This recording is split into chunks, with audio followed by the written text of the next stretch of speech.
अत्यंत महत्वाचा विषय म्हणजे त्यात एवढ्याच एकाच विषयापुरतं मर्यादित आजची मीटिंग होती आणि ती म्हणजे लवकरच आम्ही सदस्य नोंदणी सुरू करणार आहोत आणि त्यासाठी आजची बैठक होती. त्याच्या तारखा काही ठरलेल्या आहेत व त्याचं कन्फर्मेशन लवकरच आम्ही तुम्हाला देऊ आणि त्याच्यामुळे आजची मीटिंग ही फक्त महाराष्ट्र नवनिर्माण सेना सदस्य नोंदणी अशा प्रकारचा विषय अत्यंत महत्वाचा होता आणि तो महाराष्ट्रव्यापी असं करायचा निर्णय झालेला आहे आणि त्यासाठी आजची मीटिंग होती. बाकी काही विषय नव्हते. पण खासदार संजय राऊत म्हणतात की काल जी दोन भावांची भेट झाली ती कौटुंबिक नसून राजकीय भेट होती असा उल्लेख त्यांनी केला आहे. तर त्यामुळे मग कालच्या राजकीय भेटीमध्ये दोन पक्षांच्या युतीच्या संदर्भात काही चर्चा झाली आहे का? नाही, आजचं काही तशी काही चर्चा नव्हती. आज ही प्राथमिक सदस्य नोंदणीची चर्चा होती आणि मी तर का नव्हतो त्याच्यावर मला कल्पना नाही.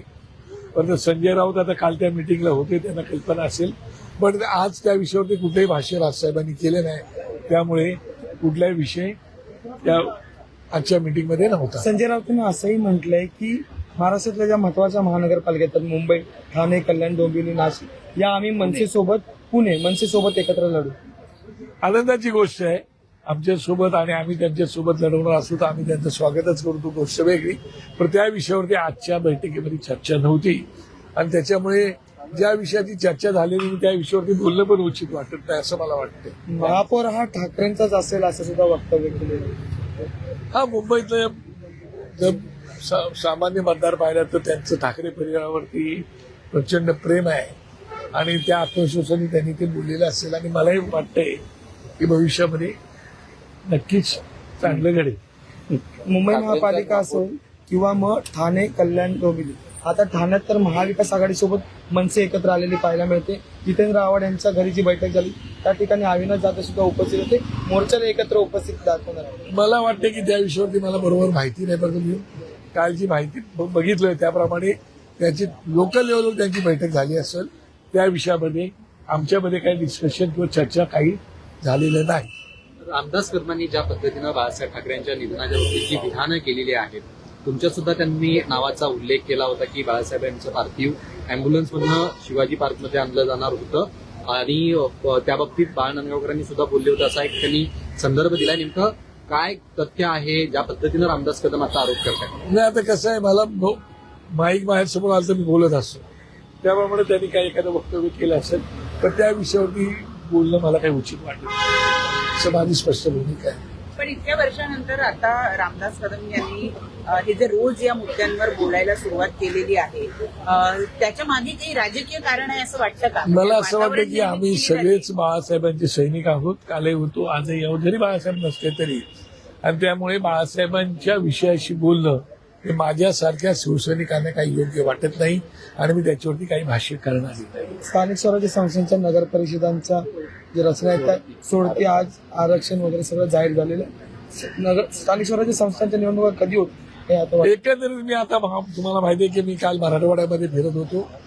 आजच्या बैठकीमुळे मी आलो. अजून आमची लोक आज सोलापूरमध्ये वगैरे गेली, त्याच्यामुळे तिकडे एकंदरीत जर तुम्ही परिस्थिती पाहिली तर अत्यंत भयावह अशी परिस्थिती त्या ठिकाणी असल्यामुळे सोडत वगैरे काढणं हा इलेक्शन कमिशनचा भाग आहे. तो इलेक्शन कमिशन करतच असेल, परंतु निवडणुकीच्या संदर्भामध्ये काय करायचं काय करायचं नाही याचा निर्णय राज्य सरकार इलेक्शन कमिशन घेईलच.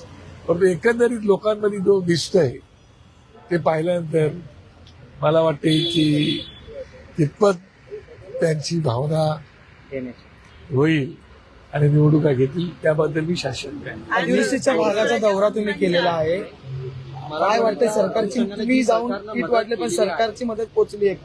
सरकारची मदत अजून पोहोचलेली नाही. मदत जी पोहोचली ती अत्यंत तुटपुंजी मदत पोहोचलेली आहे आणि त्यामुळे लोकांमध्ये प्रचंड अँगर मला दिसतोय, राग दिसतोय, उद्विग्नता दिसते त्यांच्याकडे, कारण त्यांचं सगळं सगळंच वाहून गेलेलं आहे. त्यामुळे लोकांमध्ये प्रचंड प्रमाणामध्ये मला संताप दिसला आणि तो मी आता प्रत्यक्ष जाऊन आल्यामुळे मला त्याची कल्पना. मी बांधावर पण गेलो होतो बियाणं वाटलं त्यावेळेला नेमकं शेतकऱ्यांच्या प्रतिक्रिया काय होत्या, काय प्रतिक्रिया आल्या शेतकऱ्यांकडनं? कारण जमिनीच वाहून गेलेल्या आहेत तर त्याचा कितपत विषय क्षणाला होणार? तुम्ही एक लक्षात घ्या, आम्ही इतर लोकांनी जी मदत केलेली ती असेल ती भरभरून आलेलेच अन्न धान्य वगैरे वगैरे, पण बी बियाणे ते एवढ्यासाठी दिलं की आता खरीपाचा जे हंगाम होता तो खरीपाचा हंगाम या पावसाने वाहून गेलेला आहे आणि आता दिवाळीनं रब्बीचा हंगाम चालू होणार आहे. एक बळवंत मुळे म्हणून भूमी परांड्याला मला शेतकरी भेटला. तो रडत रडत माझ्याशी बोलत होता, भूमी परांड्याचा शेतकरी, की आता आम्हाला खरीपाचं पीक आमचं वाहून गेलं, आता आमचं रब्बीचं पीक आम्हाला घ्यायचं आहे. आता तुम्ही मदत केल्यामुळे आम्हाला काहीतरी एक आशा वाटते, आधार वाटते. आमच्याकडे तर मुलांची फी भरायला सुद्धा पैसे नाहीत. काय करावं कळत नाही. शेतकऱ्यांनी जी आम्हाला मदत राज्य सरकारने दिली ती 8,500 हेक्टर मदत दिलेली आहे. आता 8,500 हेक्टर ही जर मदत असेल, त्यांच्या एकराला तिथे 40-50 लाख रुपये एकराला त्यांना लागतं. मी मुरुड गावामध्ये एका गेलो होतो, तिकडे एक 4.5 एकराचं इंदुमती म्हणून एक महिला होती शेतकरी, तिथे 4.5 एकराची तिची सोयाबीन लावलेलं अख्खं वाहून गेलो. तर मी त्यांना चिखलात काम करताना ती स्वतः, ती बिचारी कॅन्सरग्रस्त होती, ती स्वतः, तिचे पतिदेव, त्यांची मुलं, त्यांच्या सुना त्या चिखलामध्ये उठून सोयाबीन काढत होते आणि वाळत घालायला बघत होते. आणि पुन्हा पाऊस येत होता. मी त्यांची अवस्था बघून आलेलो आहे. अत्यंत भयावह आणि दयनीय अवस्था शेतकऱ्यांची आहे. त्याच्यामध्ये बँकाचा तगादा तो लागलेलाच आहे. त्या तगाद्यामुळे ते आणखीन परेशान आहे. सरकारची मदत नाहीये. एक मात्र नक्की आहे की आम्हाला, म्हणून आम्ही त्या दिवशी म्हणालो की शेतकऱ्यांना 4 लाखाची, ज्यांच्या मृत्यू त्यांचे झाले त्यांना 4 लाखाची मदत दिली काय. आणि एका ठिकाणी अहमदाबादला विमान पडलं, त्या मृत्यू झालेल्या लोकांना 1 कोटी रुपयाची मदत दिली. मला कळत नाही, त्यांना दिलीच पाहिजे मदत, ते केलं चांगलं केलं. परंतु शेतकऱ्या पण मृत्यू 4 लाख कुठे आणि 1 कोटी कुठे, तफावत तर बघा. त्याच्यात बँकेचा तगादा लागलेलाच आहे. मुख्यमंत्र्यांनी आता जरी सांगितलेलं असलं की बँकेने तगादा लावू नये, तरी बँक ऐकायला तयार नाही. एका शेतकऱ्याने 1.5 एकर जमीन वाहून गेली, अख्खी खरडून गेली. त्याच्या अकाउंटला 5,000 रुपये आले. एका शेतकऱ्याच्या अकाउंटला 1,700 रुपये आले. तुम्ही 5,000 आणि 1,700 रुपयांनी काय करणार? त्याचा अर्थ सरकार थट्टा उडवतंय का शेतकऱ्यांची? असं शेतकऱ्यांचंच म्हणणं आहे. आम्ही म्हणू ते सोडा, आम्ही राजकारण करतो असं तुम्ही म्हणाल, पण शेतकरीच बोलतायत काही आमची मस्करी चाललेली आहे. एका बाजूला तुम्ही सगळीकडे जी मदत करायची ती करते. तुम्ही बिहारला पॅकेज देत आहे, तुम्ही आंध्र प्रदेश चंद्रबाबू नायडूंना पॅकेज देत आहे. मात्र महाराष्ट्रावरती एवढी वाईट परिस्थिती आलेली, ज्या महाराष्ट्राने तुम्हाला भरभरून मतदान केलं असं तुमचं म्हणणं आहे. मग त्या महाराष्ट्रावरती अशी परिस्थिती आलेली असताना तुम्ही का त्यांना मदत करत नाहीयेत?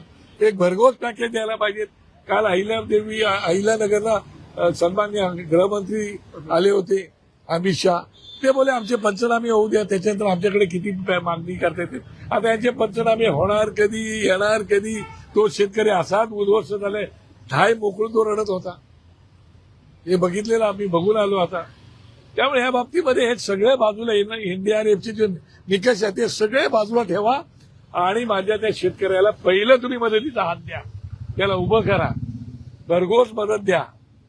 9.5 लाख कोटीचं कर्ज आहे ना, आणखी काय कर्ज करायचं करा. लाडक्या बहिणीसाठी कर्ज घेतलं तर ठीक आहे, आम्हाला काय म्हणणं नाही त्याच्यापेक्षा. मग या शेतकऱ्यांना देताना हा आकडका का निकष तुम्ही लावताय? ज्या निकषामध्ये शेतकऱ्यांना फायदाच होत नाहीये, याचा विचार करण्याची आवश्यकता आहे. याला जोडून प्रश्न आहे की यंदा आनंदाच्या शिधावर सुद्धा अंधाराचं सावट पाहायला मिळते. वित्त विभाग म्हणते की पैसे नाहीत आनंदाचा शिधा वाटायला. आता मग ह्याच्यावरती सरकारने विचार करण्याची आवश्यकता आहे की आता आपल्याला कुठे काकडी लावायला पाहिजे, कुठे काय करायला पाहिजे, या सगळ्याचा विचार करून द्यायला पाहिजे. निवडणुका पाहूनच सगळ्या गोष्टी करायला पाहिजे. अशातले काय एक माणुसकीचा धर्म म्हणून तरी काहीतरी करायला पाहिजे असं मला वाटते. त्याप्रमाणे त्यांनी करावं.